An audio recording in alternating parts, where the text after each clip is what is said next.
Om Namo Bhagavate Vasudevaya. Om Namo Bhagavate Vasudevaya. Om Namo Bhagavate Vasudevaya.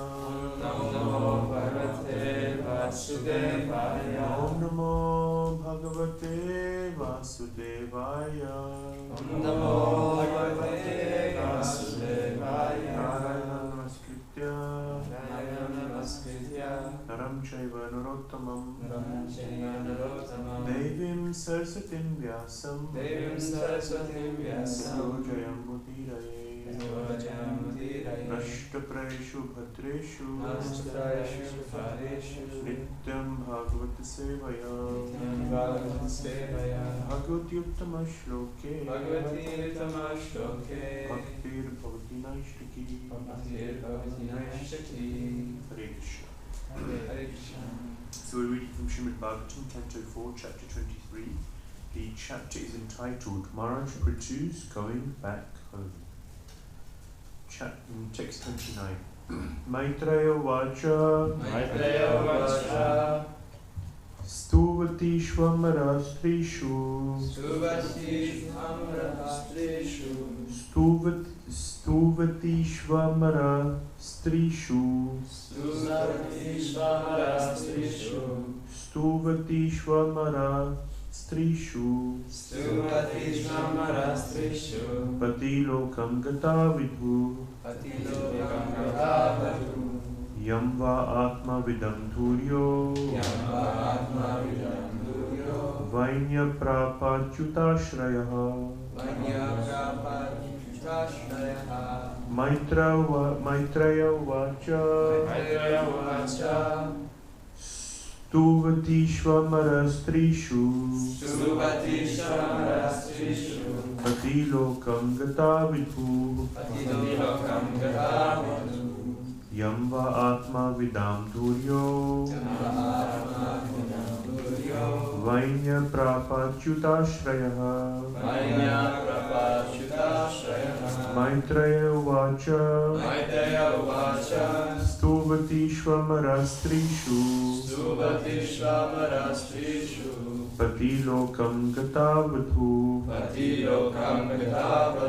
Yam va atma vidam duryo Vainya prapachyutashrayah Maitreya vacha Stuvati shvamarastrishu Pati lokam gatavatu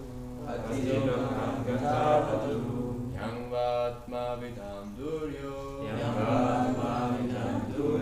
Vainya prapachyutashrayah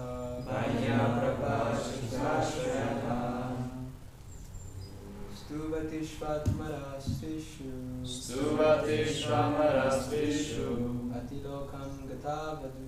Atilokam gatavadu Yamba atma vidam duryo Vainya prapachyutashrayah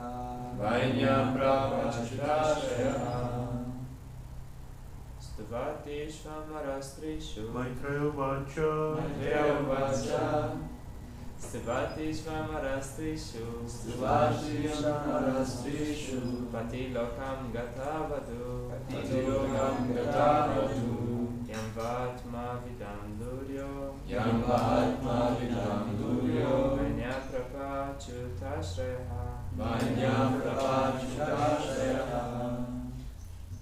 Would you like to try this? I'm not used to it. No worries. Maitreya uvacha The great sage Maitreya continued to speak. Stuvatishu while glorifying. Amarastrishu by the wives of the denizens of heaven. Patilokam the planet where the husband had gone. Gata reaching. Vadhu the wife. Yam where. Va or. Atma vidam of the self-realized souls. Durya the topmost. Vainya the son of King Vena. Prithvi Maharaj. Prapa obtained. Achyuta Ashraya under the protection of the Supreme Personality of Godhead. Translation and purport by His Divine Grace A.C. Bhaktivinoda Swami Prabhupada Ki. The great sage Maitreya continued speaking. My dear Vidura, when the wives of the denizens of heaven were thus talking amongst themselves, Queen Archi reached the planet which her husband, Maharaj Prithu, the topmost self-realized soul, had attained. Purport.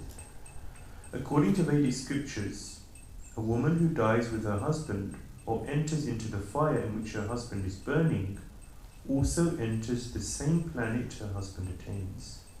In this material world there is a planet known as Patiloka, just as there is a planet known as Pitriloka.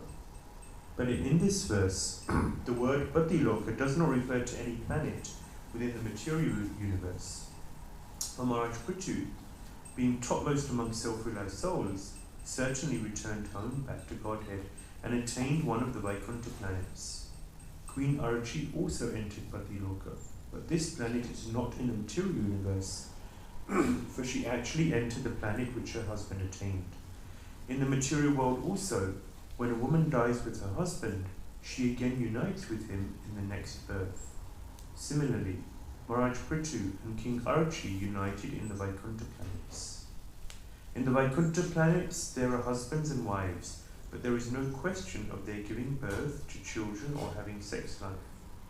In the Vaikuntha planets, both husbands and wives are extraordinarily beautiful, but they are attracted to one another. but they do not enjoy sex life. Indeed, they consider sex not to be very relishable because both husband and wife are always absorbed in Krishna consciousness and in glorifying and chanting the glories of the Lord. According to Bhaktivinoda Thakur also, a husband and wife can turn the home into a place as good as Vaikuntha, even while in this material world. Being absorbed in Krishna consciousness, even in this world, husband and wife can live in Vaikuntha simply by installing the deity of the Lord within the home and serving the deity according to the directions of the Shastras. In this way, they will never feel the sex urge. That is the test of advancement in devotional service. One who is advanced in devotional service is never attracted by sex life, and as soon as one becomes detached from sex life and proportionately attached to the service of the Lord, he actually experiences living in the Vaikuntha planets. In the ultimate issue, there is actually no material world. But when one forgets the service of the Lord and engages himself in the service of his senses, he is said to be living in the material world.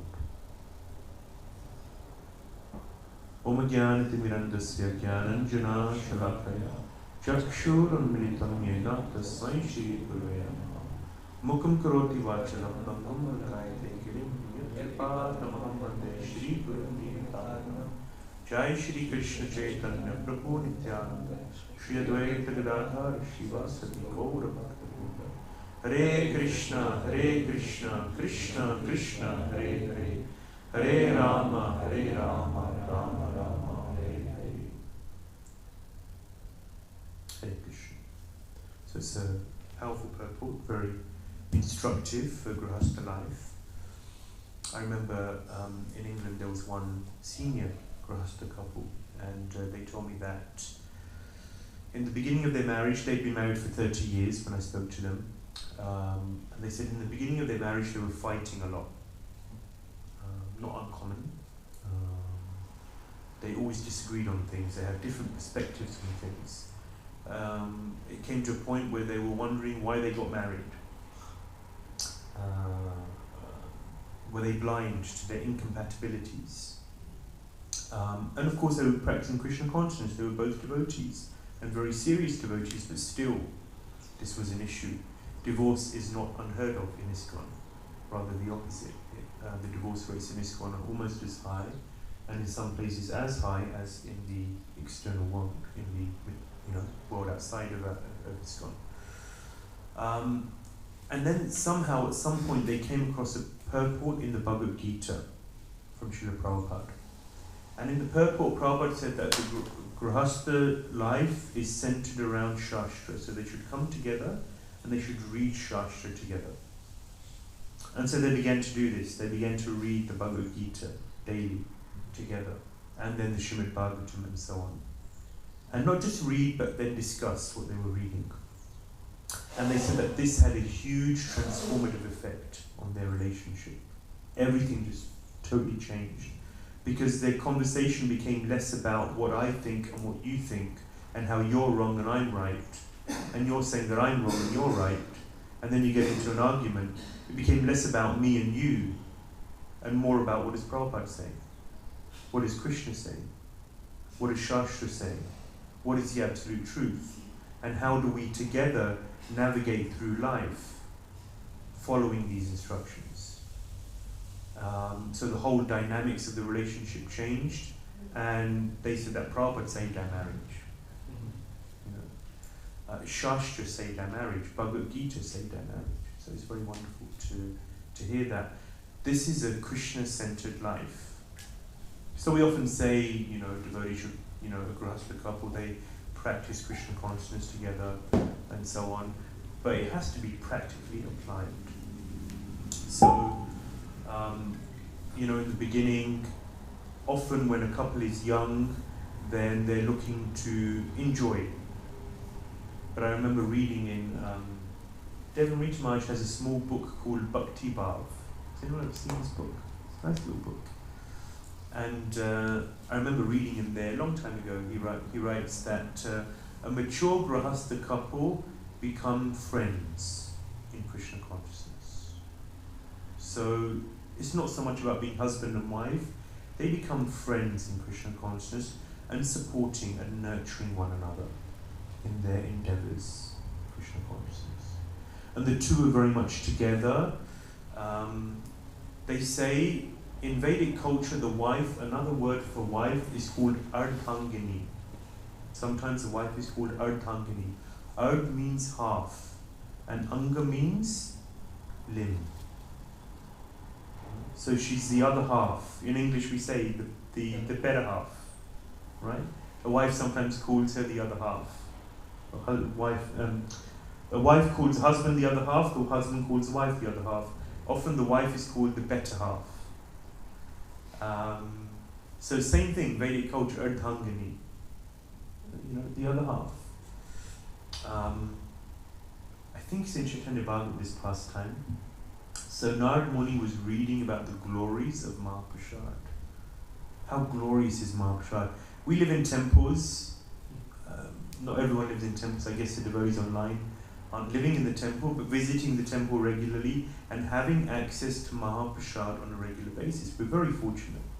So Narad Muni was, he's busy traveling around the world preaching all the time. I guess he doesn't have so much access to Mahaprasad.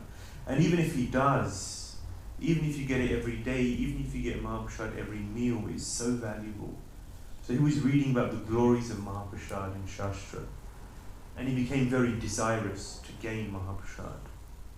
So then he thought it impertinent to approach Lord Narayan directly. So then he went to Lakshmi. And he said, Lakshmi Devi, I have a request of you. It's a very sincere request, and I really hope that you'll fulfill it. And she said, what is it, dear Narad? What can I do for you? How can I serve you? And Narad Muni said that, I've been reading about the glories of Mahaprasad, and I'm so greedy for this Mahaprasad. Please give me the Mahaprasad of Lord Narayan. Please. And she said, Lord Narayan has given me a very strict instruction. He said, I'm not allowed to give his Maha to anyone. I'm just not allowed to do it. So Narad Muni went away disappointed. But he's just meditating, and he thought, I have to get Mahaprasad. So then he returned. And he returned every day for 14 days, asking for Mahaprasad. And then eventually, Lakshmi Devi, she gave in. She saw how sincere he was in his request. So then, on the 14th day, he received the Mahaprasad of Lord Narayan. And as soon as he got the Mahaprasad, it's just right in Shastra that as soon as you receive Mahaprasad, you should honor it straight away. So there's one pastime where Chaitanya Mahaprabhu comes in the morning, early in the morning, to Sarvabhauma Bhattacharya, and he hasn't even washed yet. But he receives the Mahaprasad from Lord Chaitanya, and straight away he honors the Mahaprasad. So this is Shastra. One should honor the Mahaprasad instantly. One shouldn't wait. So Narad Muni takes the Mahaprasad, and directly he takes the Mahaprasad, and then he starts dancing around in ecstasy. He's in bliss. And he said, I received the Mahaprasad of Lord Narayan.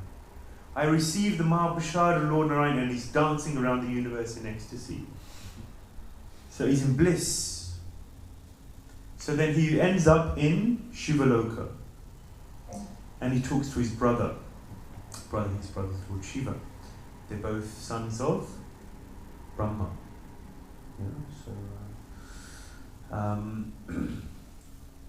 He says to his brother, hey, I got the Mahaprasad of Lord Narayan, and he's dancing around in ecstasy. And Lord Shiva says, where's mine? Where's my Mahaprasad? Do you have some for me? And then Narad Muni looks down and he says, I'm sorry, I was just in so much ecstasy. I was waiting for this for such a long time. I just got it and I took it straight away. I took the Mahaprasad. I'm sorry, I didn't think to save you any. And then Lord Shiva became very angry. And Lord Shiva, when he becomes angry, when he becomes really, really angry, then he does the dance of destruction. Dandavritya. So he began to dance, and he's so heavy when he dances It's described when there's destruction, then Lord Shiva does his Tandava Nritya, and the whole universe becomes imbalanced. It's described at this point, Shesha's at the top, you know, the hoods covering Lord Vishnu as he's laying on Sheshanag. The hoods of Shesha, they touch Kurma at the bottom of the universe. And this Tandava Nritya was happening. So actually when the universe it becomes imbalanced like this, then it merges into the waters of the Garbhodaka ocean. So Lord Shiva started to do this dance of destruction. He became so angry. So then Narada Muni became scared. You know, the universe is going to get destroyed now. So what do we do? So then he called Lakshmi Devi. The only person that can calm Lord Shiva down when he's angry like this is Lakshmi Devi, the better half. So she said, Swami, to her husband, my lord, what is happening? What is wrong? In a very calm, soothing voice. So then Lord Shiva replied that Narad, my so-called brother, he got the Mahaprasad of Lord Vishnu and he didn't give me any. So then Lakshmi Devi, he carried on doing his Tandava Nritya. And then somehow Narad Muni found in his fingernail a little bit of Mahaprasad. And he took it and he said, Lord Shiva, Shiva, Shiva, I have some Mahaprasad for you. So then Lord Shiva took the Mahaprasad, he became so happy, he became so blissful. It was a little bit. You know, sometimes devotees, they say, oh, no, I don't want that, I want that. No, not this one, no, that one. He took a little crumb from the fingernail of Narad Muni, he became absolutely blissful. And straight away he took the Mahaprasad. And then he began to dance again. But not the Tandava Nritya, not the dance of destruction, but the dance of bliss. So then he began to dance in absolute bliss. And then Lakshmi Devi said, what's happened to you now? Now you're dancing in bliss, singing the names of Lord Narayan. And he said, I got the Mahaprasad of Lord Vishnu. I got the Mahaprasad of Lord Vishnu. So he's in bliss. And then Lakshmi Devi says, no, Parvati. Parvati says, where's mine? Where's mine? I didn't get any. She said, I'm your Ardhangini. I'm your other half. Whatever you receive, good or bad, we share. This is a relationship. This is the nature of the husband and wife. Whatever you receive, I also receive. Whatever I receive, you receive. This is our partnership. This is our agreement. So then Lord Shiva is very she's disappointed and he's very ashamed of himself. He hasn't fulfilled his duty. But he said, it's okay, Devi, it's okay. You know, whatever I receive, you receive. So I receive the Mahaprasad, you also receive the Mahaprasad. She says, no, it doesn't work like that. I need to receive Mahaprasad also. So then Lakshmi Devi began to think, why did I not receive the Mahaprasad? And then she thought, maybe it's because Lord Vishnu is very unhappy with me. She started to speak to her husband. Do you remember when I was sitting on your lap in your court amongst your ministers, and then your devotee Chitraketu Maharaj came? Lord Vishnu's devotee Chitraketu came, and he laughed, and his laugh was innocent. This pastime is in which canto? 6th canto. Yeah. So Chitraketu Maharaj, he's a devotee of Lord Vishnu. He laughed innocently, more to glorify Lord Shiva, saying how sense-controlled he is, to have his beautiful wife Parvati on his lap, and not to be agitated, and rather to be addressing his ministers. He laughed, glorifying Lord Shiva, but I cursed him. I cursed him that he enters into the body of a demon. He was so innocent. So therefore Lord Vishnu must be unhappy with me, and therefore I didn't receive the Mahaprasad. Parvati became introspective. So then she began to meditate in repentance. With great intensity she began to meditate and pray to Lord Vishnu. And as she was praying and meditating, eventually Lord Vishnu came. And and Lord Vishnu, Parvati said that if I receive the Mahaprasad of Lord Vishnu, then I would make sure that this Mahaprasad was distributed far and wide. I wouldn't just keep it to myself. So she was saying how selfish her husband is. So then when Lord Vishnu eventually came due to the sincere prayers of Parvati, Lord Vishnu blessed her. Number one, he said, your desire to distribute this Mahaprasad will come true because I will come in Kali Yuga as Chaitanya Mahaprabhu to distribute the holy name and to distribute the Mahaprasad of the Lord to the world. So that's why Chaitanya Mahaprabhu came, one reason. And he gave her a second benediction. He gave Parvati a second benediction, and that benediction was that in the temple of Lord Jagannath, after every offering, Lord Jagannath receives Chappan Bhog, 56 offerings. Every offering will first be offered to Lord Jagannath, and then Parvati will appear in the temple of Lord Jagannath as Bimala Devi. And every offering will go first to Lord Jagannath, and then it will go to Bimala Devi as Parvati, and therefore she will receive copious amounts of Mahaprasad, and in that way be very satisfied. And therefore Parvati is there as Bimala Devi, and every offering is made to, and there's huge pots of rice and dal and sabji and kaja and so many different things that are offered daily there to Lord Jagannath. Lord Jagannath is the Lord of the universe, so he doesn't do anything small. And so Bimala Devi also receives all of those offerings after Lord Jagannath. But this pastime really shows, the reason I was telling the pastime is this relationship, this bond between husband and wife, and how they share in everything.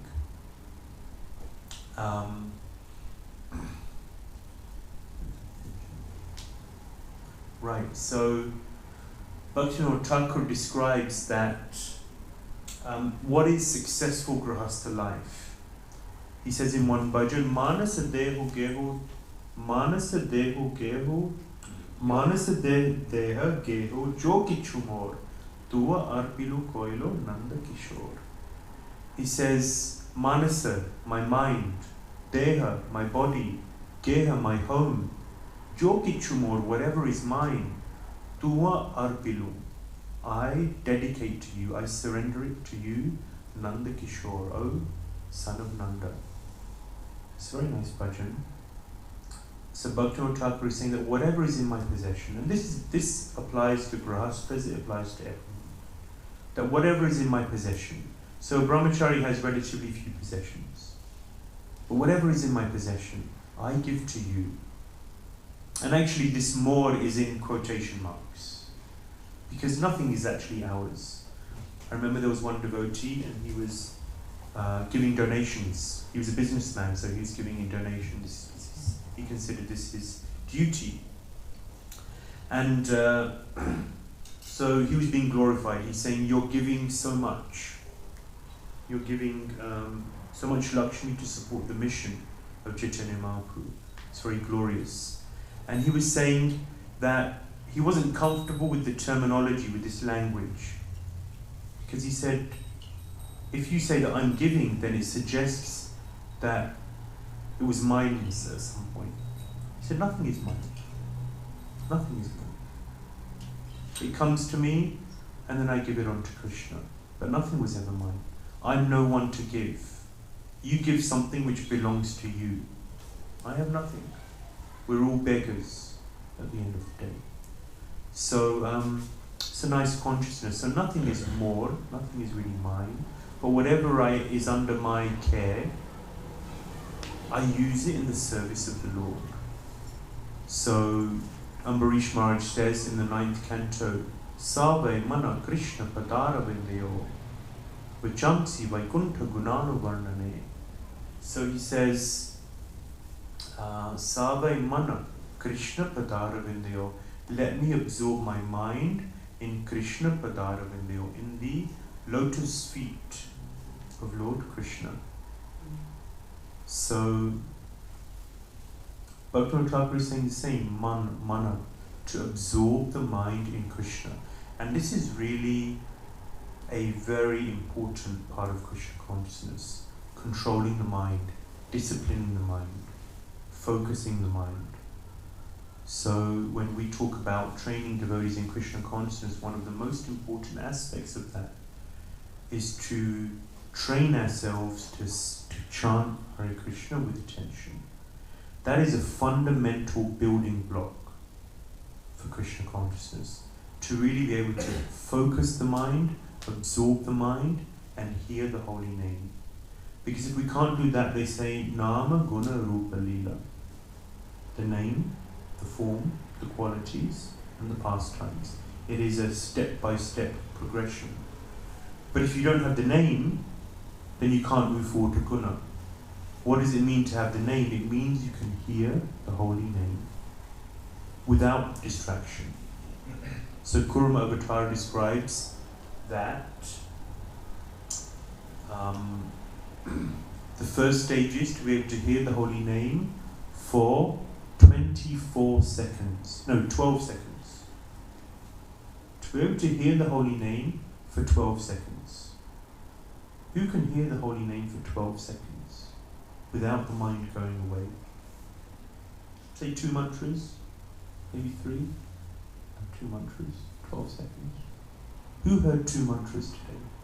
Just heard 2 mantras, without the mind going anywhere else. And then, the next stage is 24 seconds. To be able to hear the holy name for 20, now we're talking about 4 mantras, so a bit more. And then it says, I forget exactly how the progression goes, but ultimately it corresponds to a purport that I'm going to read. There's 5 different stages of absorption in Krishna. So it goes 12 seconds, 24 seconds, and then I think 2 minutes, and then 12 minutes, and then ultimately 30 minutes. If you can absorb the mind, samadhi means 30 minutes, where you can just absorb the mind in hearing the holy name, where the mind doesn't run away here, there, and everywhere. To be able to just hear the holy name. So actually, Krishna consciousness, it becomes very much about the mind. And disciplining the mind, focusing the mind, absorbing the mind. Once there was a devotee, we visited her. She was sick, very sick. She was living in Kenya for many years and serving the deities in Nairobi temple, I believe. And she became sick. She had motor neuron disease or something along those lines. Basically, her muscles were wasting away. So it was very serious. And it got to a stage, when we visited her, it got to a stage where she couldn't move. She was in bed. And she could very limitedly speak. And her husband was basically translating what she was saying for us. And I was with a senior devotee. And so she had a few months to live. Very difficult situation. And in that situation, an individual either is ready or has to become ready just to let go of everything. So the devotee I was with just instructed her, your husband is no longer your husband. He's your carer. He's taking care of you. So forget about everything of this world. Let go of your children, let go of your husband, let go of your house, your conceptions of you're a man, you're a woman, you're a Kenyan, you're in England. Forget about everything. And he told her to engage in this sadhana. She used to cook for the deities in Nairobi temple. This was her service. She actually just came to England. We were in Leicester in England just to receive health care because she had family in England. a relatively well-to-do family. So he just said to her, just absorb your mind. This is your sadhana. She found it difficult to chant because she couldn't really speak properly. So she said, just absorb your mind and go through the service that you were doing to the deities. She said it took about 2 hours to cook every day for the deities. So he said, just go through that process of cooking for the deities. It's a 2-hour sadhana for you. And just go through the intricate details of cooking for the deities. This is your manasa seva. So seva, service in the mind. Because she wasn't capable of doing anything on the physical platform, but the service performed on the manasa platform is equivalent to, and maybe even in some ways, given her condition, superior to when she was doing it physically. So Krishna consciousness practice in the mind is very, very important. And I remember last year my mother got initiated.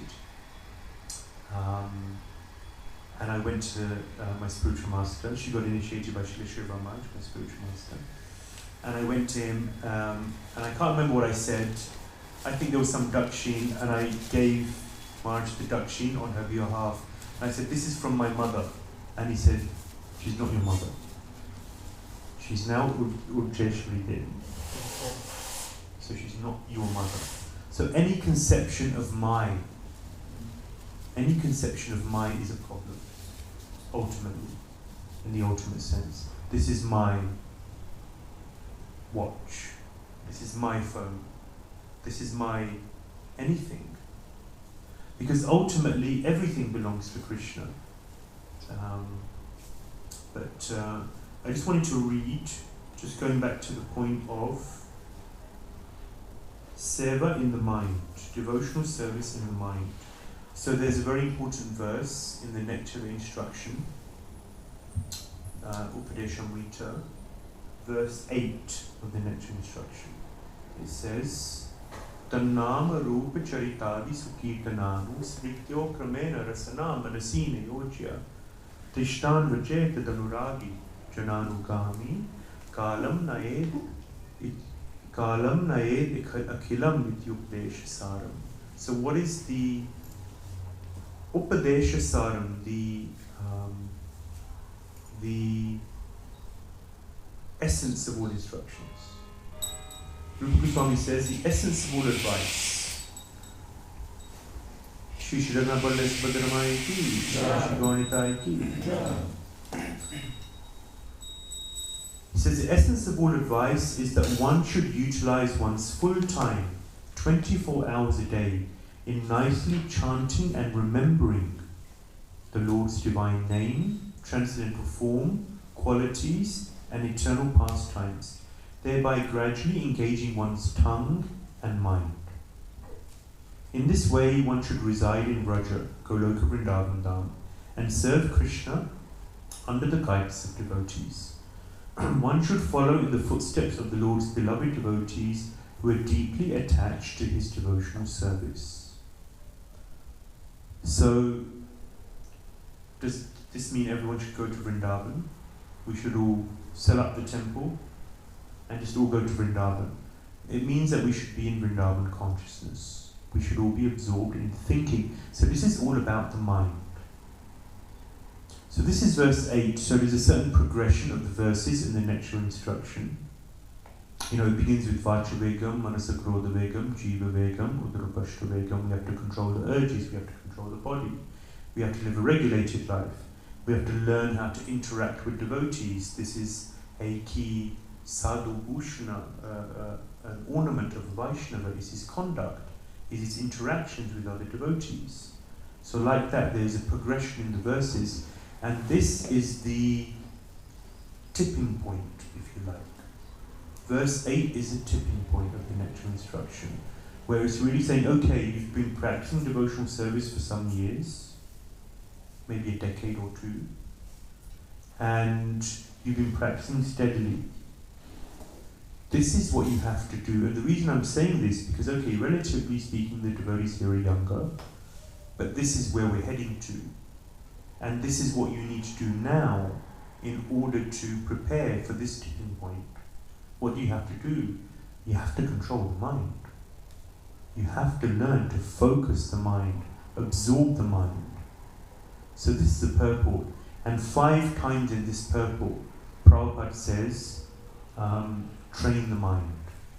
5 times in one purport. Train the mind, train the mind, train the mind, train the mind, train the mind. So Prabhupada is saying, since the mind may be one's enemy or one's friend, one has to train the mind to become his friend. The Krishna consciousness movement is especially meant for training the mind to be always engaged in Krishna's business.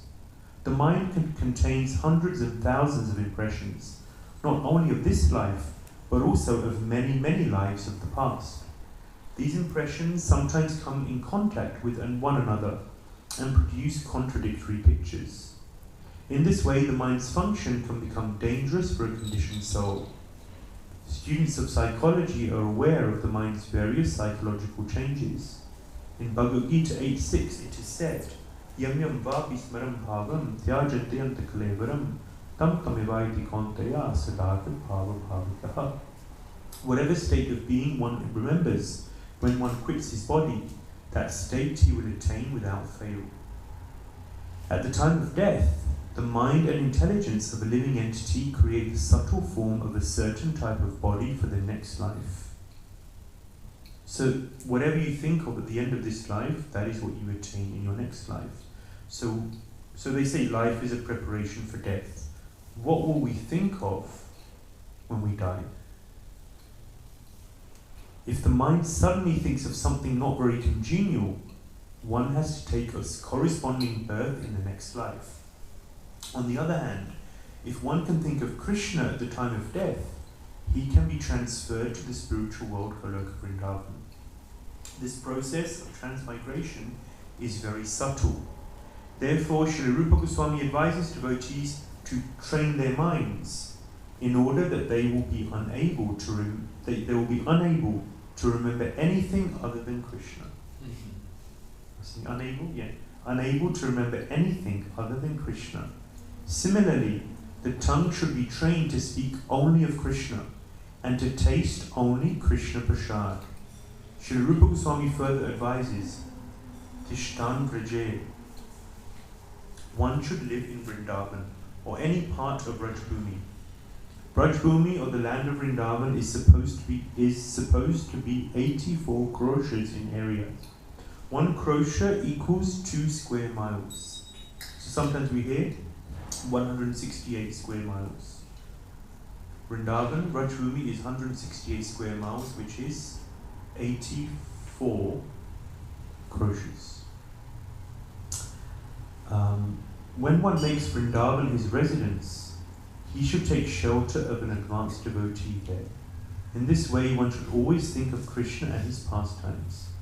This is further elucidated by Srila Rupa Goswami in his Bhakti Rasamrita Sindhu 1.2.294. Krishnam smaram janam chasya preshtam nijasmititam tat tat kataratas chaso kuryat vasam brajesada. A devotee should always reside in the transcendental realm of Raj and always engage in Krishnam smaram janam chasya preshtam, the remembrance of Sri Krishna and his beloved associates.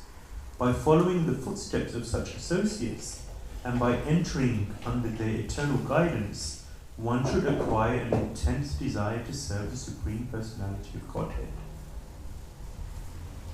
Sometimes devotees say that Prabhupada didn't give everything, that he didn't give access and entrance into the higher stages of devotion, but when you really read his books, he's giving so much insight into all of these wonderful topics.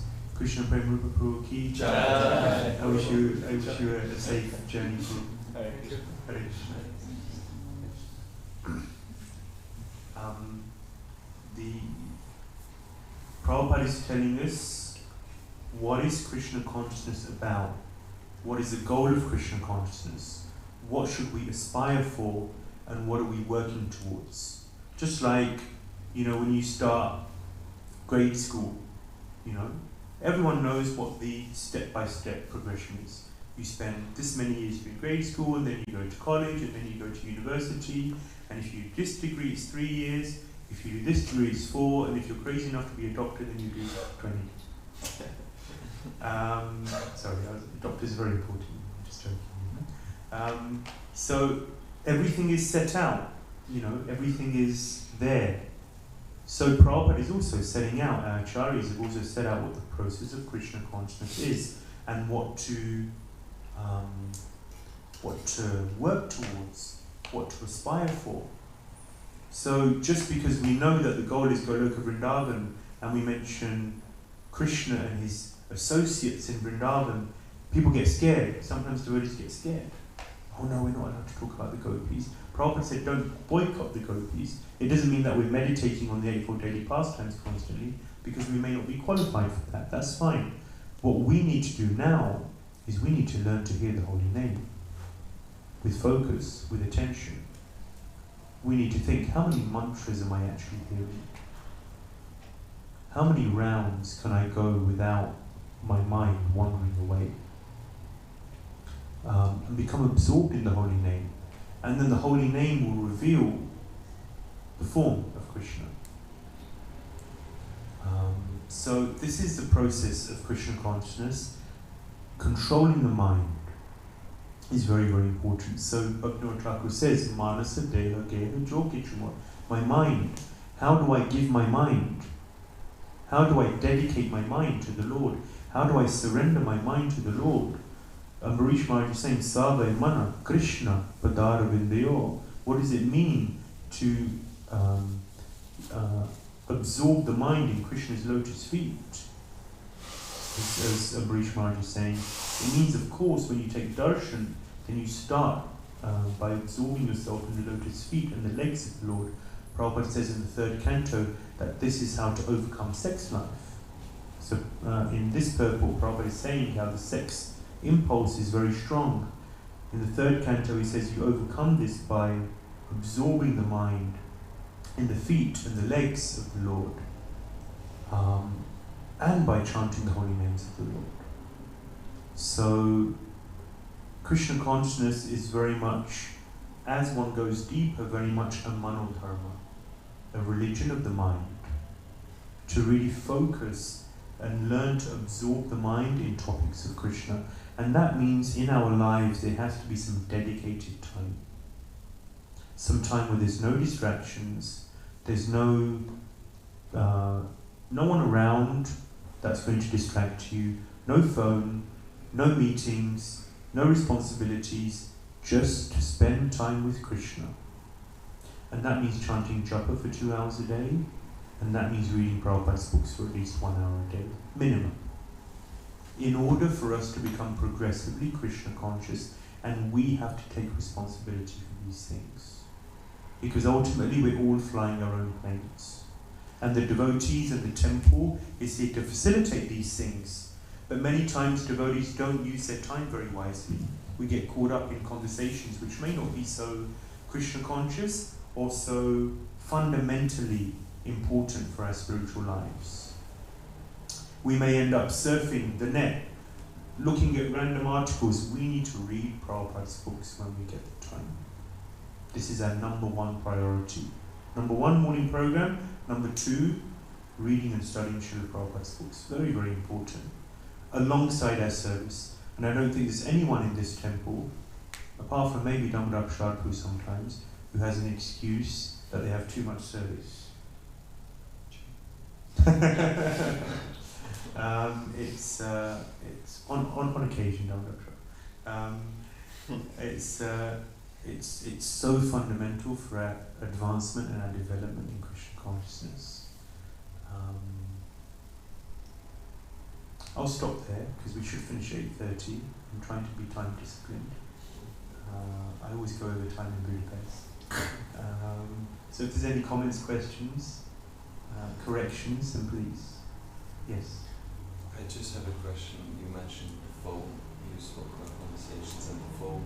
and we see how the smartphones, especially internet access, you see the people, they're really absorbed. Can you, because sometimes I find it helps to step back and see how does it actually mechanically work? How does our consciousness get absorbed in the internet? What makes it so attractive? You know, I forget what the chemical's called, but when a message comes through, I was reading some articles, when a message comes through, there's a certain chemical which is released. Endorphin, it's an endorphin, right? So endorphin is a broad term, there's many different endorphins, I think, but broadly, there's an endorphin which is released when you get a message coming through. And it's a pleasure, it's a pleasurable chemical. Yeah. And, so there's a curiosity, what's the message? Who is it? What have they said? What do I reply? It's passion. We are, passion and ignorance are strong, especially in our material environments. So, and conditioned souls. So, okay, I want to see. And so, and messages are coming through all the time. Notifications, WhatsApp, Vibe, they don't use Viber around here. In Hungary, a lot of devotees use Viber. Here, everyone uses WhatsApp, then there's text messages, then there's emails, then there's phone calls, and God knows what. And it's just so... And the other thing is that until and unless we have taste for Krishna consciousness, the alternative always seems more attractive. The more we get taste for topics of Krishna, the more, the easier it is just to put this away and not worry about it. Otherwise, even if you do put it away, every 10 minutes you want to take a look, see what's come. But the more we can get absorbed in this, then we get our endorphins from here. We get our pleasure from here. We get our sustenance from here. Our mind becomes absorbed in this, and this is where the real thing is. The only problem is that we're still conditioned souls. But it's not even that. Even a conditioned soul can gain taste for this. And I don't necessarily mean ruchi. I'm not even talking about ruchi, just an interest in the topics of Krishna. If you do this daily, it has to be done daily. That's why Nashtaprayeshu Bhadreshu Nityam Bhagavata Sevaya. So Nityam. Nityam means constantly actually, but Prabhupada says daily. He's, giving us an allowance. He's saying daily. Means at least hear Bhagavatam class, especially for temple devotees, hearing Bhagavatam class, and number 2, coming in direct contact with Prabhupada, with Prabhupada's purports on a daily basis, at least for an hour. And you tell me, if you do it for 1 month, please come and tell me if you don't get taste for it, some connection with it. Come and tell me. It doesn't happen. You do it for 1 month, every day, it's so much nectar, so much to learn, so much to understand, so much to refine. It's beautiful, and it's Krishna. Bhagavatam is Krishna. You come in contact with Krishna. So yeah, these are the worst inventions. They're terrible because it's such a network. I mean, it's great because you can phone anyone anywhere for free, and you can communicate with people. But very, very often we go overboard. And I feel very often WhatsApp is very intrusive, and I feel like I have to reply quick, within 10 minutes. I mean, maybe that's an exaggeration, but some people expect me to reply quickly, like my temple president. And I guess that's reasonable, but then I have to reply to him. I should reply to him. I feel an obligation. He's important. Everyone's important, but I should reply to him quickly. But then you end up replying to everyone because there's a message. Okay, let me get the reply. Let me send a reply, and it just becomes. The phone ends up ruling your life. We don't use the phone ends up using us. We're meant to love people and use things. Very often in today's world, we love things and use people. So things are topsy-turvy, and I think we have to protect ourselves from the various technological so-called advances of our age. We have to be very careful that they don't suck us in and suck us away from Krishna and Krishna consciousness. Okay. Anyone else? Do you? I have a question.